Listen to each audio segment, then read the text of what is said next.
Even heaven demands death എന്നാണ്. ഇത് സ്വർഗം പോലെ എന്ത് ചെയ്യുന്നുണ്ട്? മരണത്തെ ഡിമാൻഡ് ചെയ്യുന്നുണ്ട്. നിങ്ങളുടെ സ്വപ്നം, നിങ്ങളുടെ ലക്ഷ്യം അത്രയ്ക്കും വലുതാണെന്നുണ്ടെങ്കിൽ നിങ്ങൾ സാക്രിഫൈസ് ചെയ്യേണ്ടി വരും. നിങ്ങൾ അത്രയും വലിയൊരു സ്വപ്നം ഉണ്ടെന്നുണ്ടെങ്കിൽ നിങ്ങളുടെ ഉറക്കം നിങ്ങൾ സാക്രിഫൈസ് ചെയ്യേണ്ടി വരും. നിങ്ങളുടെ ഒരു വർഷത്തേക്കുള്ള നിങ്ങളുടെ എന്റർടൈൻമെന്റ് നിങ്ങൾ സാക്രിഫൈസ് ചെയ്യേണ്ടി വരും. നിങ്ങൾ ആലോചിച്ച് നോക്ക്, നിങ്ങൾ ഒരു ദിവസം എക്സ്ക്യൂസസ് കൊണ്ടുവരികയാണെന്നുണ്ടെങ്കിൽ അതേസമയം അപ്പുറത്ത് വേറൊരാൾ അത് രണ്ടാമത്തെ പ്രാവശ്യം നിങ്ങളുടെ ചാപ്റ്റേഴ്സ് റിവൈസ് ചെയ്യുന്നുണ്ടാവും. നിങ്ങൾ ഒരു ദിവസം 1 മണിക്കൂർ കൂടുതൽ ഉറങ്ങാൻ തീരുമാനിച്ചു കഴിഞ്ഞാൽ അതേസമയം അപ്പുറത്ത് വേറൊരാൾ 100 ക്വസ്റ്റ്യൻസ് ബാക്ക് ടു ബാക്ക് ചെയ്ത് കഴിഞ്ഞിട്ടുണ്ടാവും. ഈ എക്സാം അളക്കാൻ പോകുന്നത് നിങ്ങളുടെ ഫീലിംഗ്സിനെ അല്ല. This is not an exam for someone who is just gonna try. This is for someone who is gonna bleed for it.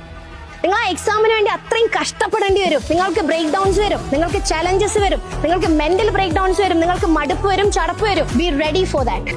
പക്ഷേ നിങ്ങൾ നിങ്ങളുടെ ഡ്രീമിന് വേണ്ടി ഹാർഡ് വർക്ക് ചെയ്യാൻ റെഡി ആണെന്നുണ്ടെങ്കിൽ നിങ്ങൾക്ക് കട്ടക്ക് സപ്പോർട്ടായിട്ട് ആരുണ്ടാവും?